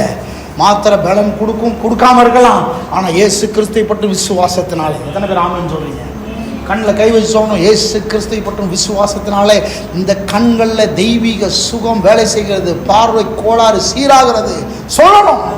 எல்லா தைராய்டு பிரச்சனை மாறுகிறது, சைனஸ் ப்ராப்ளம் மாறுகிறது சொல்லணும், ரத்த சோகை மாறுகிறது, சரீரத்தில் அடிக்கடி பலவீனம், அடிக்கடி சோர்வு, அடிக்கடி நகர முடியல, எலும்புன வலி, எல்லா மூட்டு வலிகள் சொல்ல மாட்டேன்றீங்களே, சுகமாக முடியும் இயேசுவை பற்றும் விசுவாசத்தினாலே. நீங்கள் ஒரு உலகத்தான் மாதிரி இருக்க வேண்டிய அவசியம் இல்லை, உலகத்தான் மாதிரி பேச வேண்டிய அவசியம் இல்லை. உங்கள் கஷ்டப்பட்டு சம்பாதிச்ச பணத்தை உலகத்தான் மாதிரி போய் ஹாஸ்பிட்டலில் கொட்ட வேண்டிய அவசியம் இல்லை. நான் சொல்கிறேன், இயேசுவை பற்றும் விசுவாசத்தினாலே இருந்த இடத்துல இருந்து கொண்டே விசுவாசித்து அறிக்கை செய்கிறதுனாலே, இந்த புரிதல் அப்படி பேசுறதுனாலேயே நீங்கள் விடுதலையாக முடியும். கை தட்டி ஒரு ஆமென் சொல்லுங்க. ஹல்லேலூயா. எத்தனை பேர் ஆமென் சொல்லுங்க? திமிர்வாதக்காரன் திமிழ்வாதக்காரன் எப்படா சாவன்னு காத்துக்கிட்டு இருக்கான் படுக்கையில இல்லையா. 4 பேர் சேர்ந்து கட்டிலோட தூக்கிட்டு போறாங்க. யோசிச்சு பாருங்க பிரதர், 4 பேர் சேர்ந்து கட்டிலோட தூக்கிட்டு போறாங்க. அவன் சொல்லியிருப்பான், யோ விடுங்க, வயசாகி போச்சு, எப்படா வீடு போனது, காடு வா வான்னு கரெக்டா சொல்றேன்னா, வீடு போனது காடு வா வாழ்ந்து விடுகையான் இருப்பான். ஆனா அந்த 4 பேர் விடலை. 4 பேர் யோசித்தாங்க, இந்த மனுஷனுக்கு சுகம் வாங்கி கொடுக்காம நான் விட மாட்டேன் அப்படின்னு. நீங்கள் 4 பேர் யோசிக்கலாம், இப்போ நம்ம தெருவில் இருக்கிற ஆளுக்கு சுகம் வாங்கி கொடுக்காம விடக்கூடாது. எத்தனை பேர் ஆகும்னு சொல்றீங்க? நீங்கள் நானும் பாரப்படணும். அதுக்கு தான் இந்த அக்டோபர் 2 நம்ம பாரப்படணும், நாம விசுவாசிக்கணும். ஆண்டவர் என்கிட்ட பேசுகிறாரு, யார் யாருக்கெல்லாம் வியாதி இருக்கு வீட்டு கதவை தட்டி அவங்களுக்காக கை வச்சிங்கன்னா போதும், சொஸ்தம் ஆவார்கள். எத்தனை பேர் ஆகும்னு சொல்றீங்க? ஹைதராபாத்தில் ஒரு பாஸ்டர், அவர் அப்போ தான் ரசிக்கப்பட்டாராம். ரசிக்கப்பட்டு அப்போ தான் பைபிளை படிச்சுட்டே இருந்திருக்கிறார். பைபிளை படிக்கும்போது அங்கே பைபிள் ஒரு வார்த்தை வந்துச்சான், அவர் போய் நீங்கள் போய் கைகளை வையுங்கள் அப்பொழுது சொஸ்தமாவார்கள் இப்படின்ற வார்த்தையை படித்தானாம். முதல் முறையாக ரசிக்கப்பட்ட புதுசில் என்ன வார்த்தை? நீங்கள் போய் கைகளை வைப்பீர்கள் அப்பொழுது சொஸ்தமாவார்கள். அவர் நியூ பார்ன் பேபி, ஆவிக்குரிய வாழ்க்கையில் அப்போ தான் பிறந்தவர். பைபிளை டக்குன்னு வச்சுட்டு எழுத்து வீட்டில் போய் கதவை தட்டினான். கதவை தட்டி பேச்சுலர் பாய் அவர் கதவை தட்டினோன்னு இன்னும் வந்தாங்கண்ணா. அவர்கிட்ட கேட்டாராம், உங்கள் வீட்டில் யாருக்காவது வியாதி இருக்குதா அப்படின்னு கேட்டாங்க. ஒன்று அவங்க சொன்னாங்களா, ஆமாம் ரொம்ப வருஷமாக பலவீனமாக இருக்கிற ஒருத்தர் இருக்கிறாங்கன்னு. இந்த என்ன விஷயம் கேட்டால், இல்லை நான் சுகம் கொடுக்குறதுக்காக வந்துருக்கிறேன் அப்படின்னு சொல்லிட்டு அங்கே போய் தொட்டுட்டு வந்துட்டாங்க. கைகளை வீப்பீர்கள் சுத்தமாக இருக்குல்ல, அதனால தொட்டுட்டு ஒன்றுமே பேசலை, ஒன்றுமே செய்யலையா, தொட்டுட்டு சரி சுகமாயிடுச்சு நீங்கள் செக் பண்ணிட்டு சொல்லுங்கன்னு சொல்லிட்டு வீட்டுக்கு வந்துட்டாங்க. எதிர்த்தாப்புல தான் வீட்டான். இதுக்கே ஒரு பெரிய தைரியம் ஆமாம் இல்லையா? லிட்ரலாக எடுத்துக்கிட்டு போய் தொட்டுட்டு வீட்டுக்கு வந்துட்டாரு. வீட்டுக்கு வந்துட்டு விட்டார், அவங்களும் சாத்திட்டு போயிட்டாங்க. அப்புறமா இவங்களுக்கு அந்த இது ஒரு மாதிரி உறுத்திக்கிட்டே இருக்குது. இந்த பையன் வந்தான், தொட்டுட்டு போயிட்டு சுகமாயிடுச்சு, போய் செக் பண்ணுங்கன்றான்னு சொல்லிட்டு அடுத்த நாள் போய் செக் பண்ணியிருக்காங்க. அப்படியே சுஸ்தமாயிட்டாங்க. கதவை தட்டி சொல்றாங்க, நான் என்ன பண்ணேன், தொட்டு சுஸ்தமாயிட்டாரு, சுகமாயிட்டாரு அப்படின்னு பெரிய சாட்சியாக மாறிடுச்சு. அதில் வந்து அவர்கிட்ட இருந்து அந்த ஹீலிங் அனாயிண்டிங் வேலை செய்ய ஆரம்பிச்சிடலாம். இன்றைக்கும் அவர் வந்து ஹைதராபாத்தில் ஊழியம் செஞ்சுருக்கார், பெரிய ஒரு அப்போஸ்தலராக ஊழியம் செய்கிறாரு. நான் சொல்கிறேன், இப்படி தான் இது வந்து ரொம்ப பிளைனாக வேலை செய்ய முடியும். உங்களுக்கும் எனக்கும் இது வேலை செய்ய முடியுமா? நிச்சயமாக வேலை செய்ய முடியும். இந்த புரிதல் வேணும், இந்த விசுவாசம் வேணும், இந்த அறிக்கை செய்யணும், இதை யோசிச்சுட்டு இருக்கணும். அப்போ இந்த வியாதி பலவீனங்கள் சரியாக முடியாதபடிக்கு இருக்கிற 3 தடை என்ன தெரியுமா? 1 அறிவீனம், 2வது அவிசுவாசம், 3வது அவிசுவாசமான அறிக்கை. இந்த 3மே அறிவீனம், அவிசுவாசம், இன்னொன்று அவிசுவாசமான அறிக்கை. இந்த 3ஐயும் மாற்றணும். அறிவீனம் என்னது? இயேசு வச்சுக்கிட்டே நாம வந்து வியாதியை போற்றி பேசக்கூடாது. இயேசு வச்சுக்கிட்டே நம்ம வந்து நம்ம வீட்டில் ஒரு டாக்டர் இருக்கிறாரு, டாக்டரை வச்சுக்கிட்டே நம்ம வியாதியை பெருசாக பேசிக்கிட்டு இருந்தா எப்படி? அது யாருக்கு அவமானம்? டாக்டருக்கு அவமானம், வீட்டில் இருக்கிற டாக்டருக்கு அவமானம். நான் சொல்கிறேன், இயேசுவை பற்ற விசுவாசத்தினால் நீங்கள் சுகமாக முடியுமா? நிச்சயமாக முடியும். அதை விசுவாசிக்கலாம். அந்த அறிவு, அந்த இப்போ நம்ம பேசுகிற அந்த அறிவு உள்ளே இறங்கணும். கர்த்தர் என் கூட இருக்கிறார், அவர் என் ரட்சகர், அவர் என் மீட்பர், அவர் காயம் கட்டுதலை, அவர் சரி கட்டுதலை, அபிஷேகத்தோட, அவர் அதுக்கான அபிஷேகத்தோட உடையவராக எனக்குள்ள வாசம் பண்ணிட்டு இருக்கிறாரு. நேற்றும் இன்றும் என்றும் மாறாதவராக இருக்கிறாரு. நான் அதை விசுவாசிக்கிறேன்னு சொல்லி நீங்க பேச வேண்டும். ஒருவேளை வியாதி உங்கள்கிட்ட இல்லாம வீட்டில் மக்கள்கிட்ட இருக்குதா, நான் சொல்றேன், நீங்க தொட்டு சுகமாக்க வேண்டும். இது உங்கள் மேல இருக்கிற ஒரு அபிஷேகம். கர்த்தர் அப்படி செஞ்சிருக்கிறாரா? செஞ்சிருக்கிறார். 2 வசனம் தான் வாசிங்க. மார்க் 16 இந்த வாசம் முடிக்கலாம். மார்க் 16 17ஆம் வசனத்திலிருந்து 20ஆம் வசனம் வரைக்கும் அங்க என்ன சொல்றாரு? இது ஏன் மேல மட்டும் வேலை செய்யறது இல்ல, இந்த அபிஷேகம் இதை நான் உங்களுக்கும் தரேன்றாரு. அதுதான் இந்த ஹைதராபாத்காரர் செஞ்சது. வாசிங்க 16ஆம் அதிகாரம் 17ஆம் வசனத்திலிருந்து வாசிக்கிறீங்களா? மார்க் 16ஆம் அதிகாரம் 17ஆம் வசனத்திலிருந்து. விசுவாசிக்கிறவர்களால் நடக்கும் அடையாளங்களாவன. சொல்லுங்க, விசுவாசிக்கிறவர்கள் நடக்கும் அடையாளங்களாவன. யார் யாரெல்லாம் இயேசுவை பற்றும் விசுவாசத்தில் இருக்கிறாங்களோ அவங்களால சில நடக்கும் அடையாளங்கள், சில அடையாளம் நடக்கும். என்ன அடையாளம்? 1, என் நாமத்தினாலே பிசாசுகளை துரத்துவார்கள். கையை வலது நீட்டுங்க, உயர்த்துங்க. அவருடைய நாமத்தினால நீங்க பிசாசுகளை துரத்த முடியும். சொல்லுங்க, பிசாசுகளை துரத்துவார்கள். பிசாசு பிடிச்சிருக்குது அப்படின்னா யாரை கூப்பிட வேண்டிய அவசியம் இல்லை, ஃபோன் பண்ணி பாஸ்டர் கூப்பிட வேண்டிய அவசியம் இல்லை, உங்க கையிலேயே இருக்கு. சொல்லுங்க, என் கையில இருக்கு. எத்தனை பேர் இயேசு விசுவாசிக்கிறீங்க? ஒரு ஆமேன் சொல்றீங்களா? ஆமேன், ஹல்லேலூயா. நீங்க விசுவாசிக்கிற வரைக்கும் தான் உங்களுக்கு பயம் இருக்கும். விசுவாசிக்க ஆரம்பிச்சிட்டீங்கன்னா பிசாசு பயப்பட ஆரம்பிச்சிடும். ஆமென். விசுவாசிகள் நடக்க அடையாளம் உங்க கையினால பிசாசுகளை துரத்துவீர்கள். அடுத்த வசனம், நவமான பாஷைகளை பேசுவார்கள், சர்ப்பங்களை எடுப்பார்கள், சாவுக்கு ஏதுவான யாதொன்றை குடித்தாலும் அது அவர்களை சேதப்படுத்தாது. அடுத்த வார்த்தை, வியாதியஸ்தர் மேல் கைகளை வைப்பார்கள், அப்பொழுது அவர்கள் யாரு? விசுவாசிக்கிறவங்களா நடக்கும் அடையாளங்களா? நான் சொல்றேன், இன்னைக்கு உங்க மேல ஒரு அபிஷேகத்தை நான் கட்டவிழ்க்கிறேன். என்னன்னா, யாராவது வியாதியஸ்தர்களா உடனே ஃபோன் பண்ணி, ரவி பிரதருக்கு ஃபோன் பண்ணி கொஞ்சம் பிளஸ்ஸியும் அனுப்ப முடியுமா கை வச்சு சுகமாகறதுக்கு? ஜெரேமியா பிரதருக்கு ஃபோன் பண்ணி அனிதாவை கொஞ்சம் அனுப்ப முடியுமா, அனுஷியாவை அனுப்ப முடியுமா, இல்லை நீங்கள் வர முடியுமா அப்படின்னு உங்களை கேட்கணும். இயேசுவை பற்றும் விசுவாசம் என்பது இப்போ உங்களுக்குள்ளிருந்து வல்லமை வெளிப்படுவதிலே அது வெளியரங்கப்படுத்தப்பட முடியும். கர்த்தரா இயேசு விசுவாசிக்கிறீங்கன்றது எப்படி தெரியும்? நான் சொல்றேன், நீங்க சுகமா இருக்கிறதும் மற்றவர்களுக்கு சுகம் கொடுக்கறது மூலமா தெரியும். நீங்க யோசிக்காதீங்க, இது யாரால் நடக்கும்ன்றாரு, விசுவாசிக்கிறவங்க நடக்கும். அவர்கள் வியாதியஸ்தர்கள் மேல் கைகளை வைப்பார்கள், அப்பொழுது சொஸ்தமாவார்கள். கையை வச்சாச்சுனாலே சொஸ்தமாவார்கள். நீங்க ஆட்டி படைக்க வேண்டிய அவசியம் இல்லை. முடிய பிடிச்சி ஆட்டி ஆட்டி அப்படிலாம் பண்ண வேண்டியது இல்லை. தொட்டாலே சொஸ்தமாகும். சொல்லுங்க, தொட்டா சொஸ்தமாகும். பக்கத்தில் இருக்கணும், தொடுங்க பார்ப்போம். அவ்வளோதான். அங்கே பிபி சரியாயிருச்சு, கண்ணு சரியாயிருச்சு, சுகர் சரியாயிருச்சு. விசுவாசிக்கிறீங்களா? ஆமென். சத்தமா ஒரு ஆமென் சொல்லுங்க. பக்கத்தில் தொடுங்க, தொடுங்க, தொடுங்க.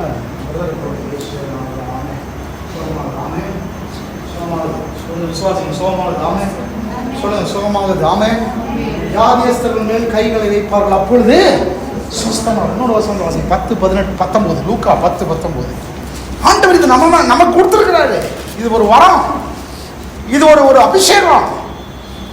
அவரை பற்றி விசுவாசத்தினால பணிக்கிற வாக்கு தத்தம் இது. 10, 19. இதோ சர்ப்பங்களையும் தேள்களையும் மிதிக்கவும். மிதிக்கவும் எது?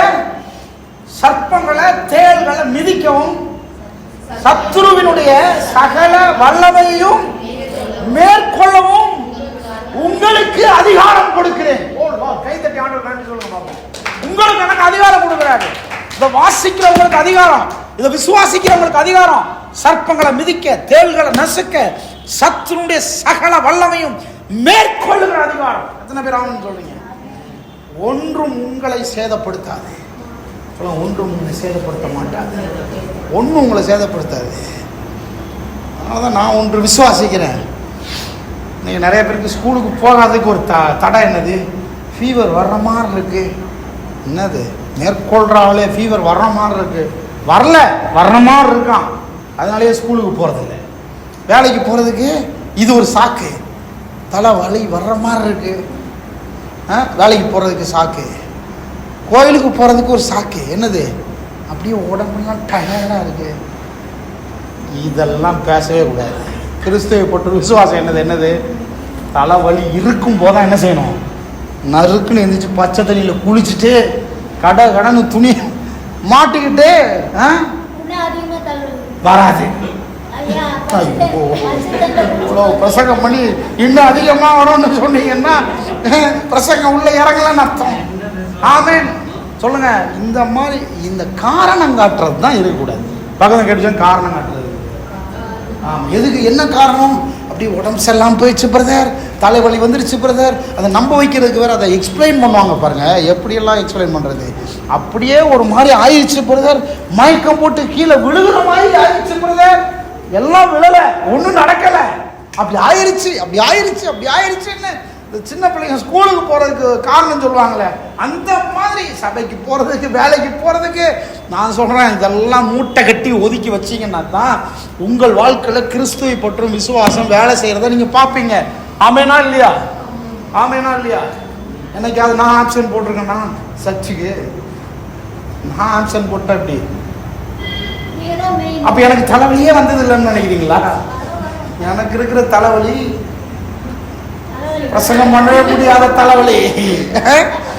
அப்போ என்னால ஜெயிக்க முடியுதுன்னா எதுக்கு? நீங்க சொல்றீங்க உங்களுக்கு நீங்க பாஸ்டர் நீங்க பண்ணிதான் ஆகணும். இல்ல அப்படிலாம் கிடையாது. ஜெயிக்கணும், சொல்லுங்க ஜெயிக்கணும். பக்கத்துல கேட்டு காரணம் பேசக்கூடாது, காரணத்தை சொல்லக்கூடாது, காரணம் பேசக்கூடாது. என்னைக்கா விக்கி பகவீனோன்னு வீட்டில் இருந்துருக்குறாங்க இல்லவே இல்லை, ஒன்றா கூட இல்லை. எனக்கு தெரியும் நம்ம கிட்ட தான் கிராஸ் பண்ணி போறாரு, வேலைக்கு போறாரு. இல்லை அப்படி வேலைக்கு போறதுக்கு நோக்கம் என்ன? அதுக்காக தலைவலியே வரலையா, வயிறு வலியே வரலையா, சரீர பலவீனமே இல்லையா? இருந்துச்சு. ஆனாலும் அதை என்ன செய்யறாரு? நான் வேலைக்கு போனால் தான் சம்பளம், நான் வேலைக்கு போனால் தான் குடும்பம் நடத்த முடியுன்ற ஒரு எண்ணம் உள்ள இருக்குல்ல, அதனால ஜெயிக்கிறது இல்லை. கிறிஸ்துவை பற்ற விசுவாசம் பலவீனமே வந்தா கூட நான் அதை பொருட்படுத்த மாட்டேன், அதை பெருசா நினைக்க மாட்டேன். நான் எழும்பி வேலைக்கு போவேன், நான் காரியத்தை செய்வேன், சபைக்கு வருவேன், சாட்சியா நிற்பேன். எவ்வளவு மோசமான சூழ்நிலையிலும் கர்த்தரை பற்றும் விசுவாசம் என்னை சுகமாக்கும் என்று நாம் பேச வேண்டும். கைத்தட்டு வராமன்னு சொல்லுங்க. நாளே உதாரணம், ஒன்று பேதுரு யோவானு பிறவி சப்பானியை சொஸ்தமாக்குனாங்க இல்லையா? பிறவி சப்பானி சொல்லுங்க, பிறவியை சப்பானி.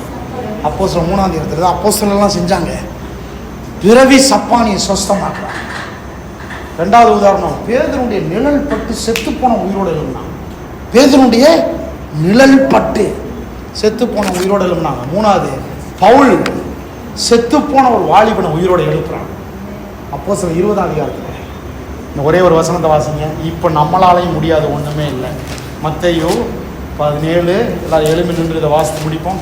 மத்தேயு 17 ஹல்லேலூயா 20 17 14ஆம் வசனத்திலிருந்து 14லேருந்து அவர்கள் எல்லாரும் வாசிங்க. 26ஆம் பக்கம், 26வது பக்கம், புதிய ஏற்பாட்டில் 26வது பக்கம் வாசிங்க. அவர்கள் ஜனங்களிடத்தில் வந்த போது ஒரு மனுஷன் அவரிடத்தில் வந்து அவருக்கு முன்பாக முழங்கால் படியிட்டு, ஆண்டவரே என் மகனுக்கு இறங்கும், அவன் சந்திர ரோகியாகி கொடிய வேதனைப்படுகிறான், அடிக்கடி தீயில விழுகிறான், அடிக்கடி ஜலத்துல விழுகிறான், தண்ணியில விழுந்துறான், தீயில போய் விழுந்துறான். வாலிப பையன், எனக்கு கவனிக்கிறீங்களா? ஒரு வாலிப பையன் இவ்வளவு பெரிய கொடிய நோய். இயேசுகிட்ட வந்து கேட்குறாங்க எங்களுக்கு விடுதலை ஆக்கும் அப்படின்னு. அவனை அவங்க கிட்ட அந்த தகப்பன் வர்றதுக்கு முன்னால சீசன்கிட்ட சீசன்கிட்டத்தில் கூட்டு போனான். ஆனால் அவங்களால சோகம் கொடுக்க முடியாமல் போயிட்டு உடனே இயேசு பிரதியுத்தரமாக, விசுவாசம் இல்லாத மாறுபாடுள்ள சந்ததியே, எது வரைக்கும் நான் உங்களோட இருப்பேன், எது வரைக்கும் உங்களுக்கு பொறுமையாக இருப்பேன், அவனை ஏன் என்னிடத்தில் கொண்டு வாருங்கள். ஏன்னா உங்கள்கிட்ட விசுவாசம் இல்லை, நீங்கள் பயப்படுறீங்க, ஒரு மாறுபாடு சந்ததியாக இருக்கிறீங்க, விசுவாசிக்க மாட்டேன்றீங்க, உங்களால் சோகம் கொடுக்க முடியல. இயேசு உடனே பிசாசை அதட்டினாரு. உடனே அதை அவனை விட்டு புறப்பட்டு ஓடிடுச்சு. அந்த நேரத்திலேயே அந்த இளைஞன் என்ன செய்தான்? சொஸ்தமானான். சொல்லுங்க, சொஸ்தமானான். ஓஹோ லார்ட்! அந்த நேரத்தில் அந்த சந்திர ரோகியா இருந்த அந்த வாலிபனுடைய வியாதி சொஸ்தமானது, பிசாசு ஓடிவிட்டது. சொஸ்தமானதுக்கு அப்புறம் அவர் சொல்றாரு, இயேசு பிசாசு அதட்டினார், சொஸ்தமானான். அப்பொழுது சீசர்கள் இயேசுவனத்தில் வந்து கேட்குறாங்க, எங்களால ஏன் இது முடியலன்னு கேட்குறாங்க. 20ஆம் வசனம் தான் கீ வசனம். அதற்கு இயேசு, உங்கள் அவிசுவாசம், நீங்க அவிசுவாசப்படுறீங்க, என்னால முடியுமா முடியாதான் நினைக்கிறீங்க, நடக்குமா நடக்காதான் நினைக்கிறீங்க, உங்கள் அவிசுவாசத்தினாலே தான் அது முடியாமல் போயிற்று. கடுகு விதையளவு விசுவாசம் உங்களுக்கு இருந்தால் இந்த மலையை பார்த்து நீங்கள் பெயர்ந்து இவ்விடம் விட்டு போ என்று சொல்லும் போது அது அப்புறமாக போகும். உங்களால் கூடாத காரியம் ஒன்றும் இராது என்று மெய்யாகவே உங்களுக்கு சொல்லுகிறேன். சொன்னார், உங்களால் முடியாத காரியம் ஒன்றும் இல்லை. கை தட்டி ஒரு ஆமென் சொல்லுங்க, தட்டி ஒரு ஆமென் சொல்லுங்க. இயேசு சொல்றாரு, அப்போஸ்தலர்களால் முடிந்தது, இயேசுவால முடிந்தது, அப்போஸ்தலர்களால் முடிந்தது, பேதுருவால் முடிந்தது, யோவானால் முடிந்தது, பவுலால் முடிந்தது, ஆதி அப்போஸ்தலர்களால் முடிந்தது, அன்றைக்கு இருந்த தீர்க்கதரிசிகளால் முடிந்தது, நம்முடைய தலைமுறையிலும் முடியும் என்று கர்த்தர் சொல்லுகிறார். கைத்தட்டி ஒரு ஆமென் சொல்லுங்க. வியாதியிலிருந்து விடுதலையை இயேசுவை பற்றும் விசுவாசத்தின் மூலமாக பெற்றுக்கொள்ளுங்கள். வியாதியிலிருந்து விடுதலையை பெற்றுக்கொள்ளுங்கள். இயேசு விசுவாசியுங்கள். அவர் உங்கள் மேல ஒரு பெரிய நம்பிக்கை வைத்திருக்கிறார். எத்தனை பேர் ஆமென் சொல்லுங்க? எல்லாரும் கைகளை உயர்த்தி கர்த்தரை ஸ்தோத்திரம் பண்றீங்களா? எல்லாரும் கைகளை உயர்த்தி, ஓ ஹalleluya ஹalleluya ஹalleluya ஹalleluya. எல்லாரும் கைகளை உயர்த்தி Praise you, Father. Hallelujah. Thank you, Jesus. இயேசுவே நாமத்தை துதிக்கிறோம். நல்லா ஸ்தோத்திரம் பண்ணுங்க பாப்போம். Amen. Amen. Amen. Glory to Jesus. Hallelujah. Hallelujah. Hallelujah. ஸ்தோத்திரம் பண்ணுங்க. கைகளை உயர்த்தி எந்த வியாதியும் நீங்கள் ஏற்றுக்கொண்டு அதோட நீங்க வாழ வேண்டிய அவசியம் இல்லை. எல்லா வியாதிகளையும் இயேசு சுஸ்தமாக்க வல்லவராய் இருக்கிறார். அவரை நம்புகிற ஜனங்கள் வியாதியிலிருந்து விடுதலை அடைகிறார்கள். அவரை நம்பினீங்கன்னா நீங்க வியாதியில வாழ வேண்டிய அவசியம் இல்லை. அவரை நம்புவீர்கள் ஆனால் உங்களால் அந்த அபிஷேகம் வேலை செய்யும். நீங்களும் சுகம் கொடுக்கிறவர்களாக இந்த பூமியில தேவனால் எதிர்பார்க்கப்படுறீங்க. கடவுள் உங்கள் மேல ஒரு பெரிய நம்பிக்கை வச்சிருக்கிறாரு. வியாதியஸ்தர்களை சுஸ்தமாக்கும்படியாக, பலவீனர்களை விடுதலையாக்கும்படியாக ஆண்டவர் உங்களோட பெரிய நம்பிக்கை வச்சிருக்கிறார். எத்தனை ஆமென் சொல்றீங்க? ஹalleluya. உங்க தலையில கை நீ சொல்லுங்க. நானும் விடுதலையாக முடியும். நான் மற்றவர்களை விடுதலையாக்க முடியும். என் மேல இருக்கிற அபிஷேகம் உங்களை ரொம்ப சீரியஸா பார்க்கணும். நீங்க வியாதி வரும்போது அது மேல ஒரு பெரிய அதிகாரத்தை எடுத்துக்கணும். வியாதியஸ்தரை போய் பார்க்க போறீங்களா? இந்த நம்பிக்கையோட போங்க. கையை வைங்க. விசுவாசம் எல்லாரும் கைகளை உயர்த்தி கர்த்தரை ஸ்தோத்திரிப்பதை ரிசீவ் பண்ண அப்படியே நீங்க வார்த்தைகள் அப்படியே மென்று அசை போட்டு உள்ள நம்முடைய ஜீவனை இறங்க.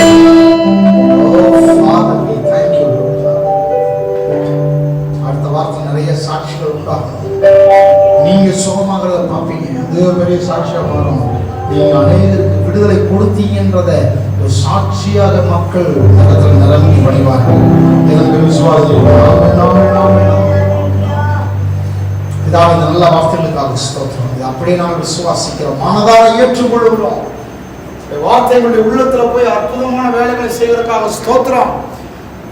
எங்கள் நம்பிக்கையும் உங்கள் விசுவாசத்தையும் உயர்த்தினதற்காக ஸ்தோத்திரம். எங்கள் அவிசுவாசத்தை கலைந்து போடுகிறோம், எங்கள் பயத்தை கலைந்து போடுகிறோம், எங்கள் அறிவீனத்தை கலைந்து போடுகிறோம். எங்களுடைய அவிசுவாசமான அறிக்கைகளை, தவறான அறிக்கைகளை நாங்கள் கலைந்து போடுகிறோம். எங்கள் புத்தியை தீட்டுகிறோம், எங்கள் அறிவை தீட்டுகிறோம், எங்களை உயர்த்துகிறோம். ஆண்டவரே, கிறிஸ்துவை பற்றி விசுவாசம் என்றால் என்ன என்பதில் எங்களுடைய கவனத்தை வைக்கிறோம். சோர்வு பலவீனங்களை ஜெயிக்கிறோம், வியாதிகளை ஜெயிக்கிறோம், மரணத்தை ஜெயிக்கிறோம் இயேசுவின் நாமத்தினால.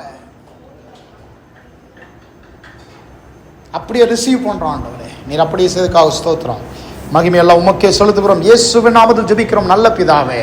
ஆமென். கைகளை தட்டி கர்த்தருடைய நாமத்தை நாம் மகிமைப்படுத்துவோம். ஆமென், ஆமென், ஆமென்.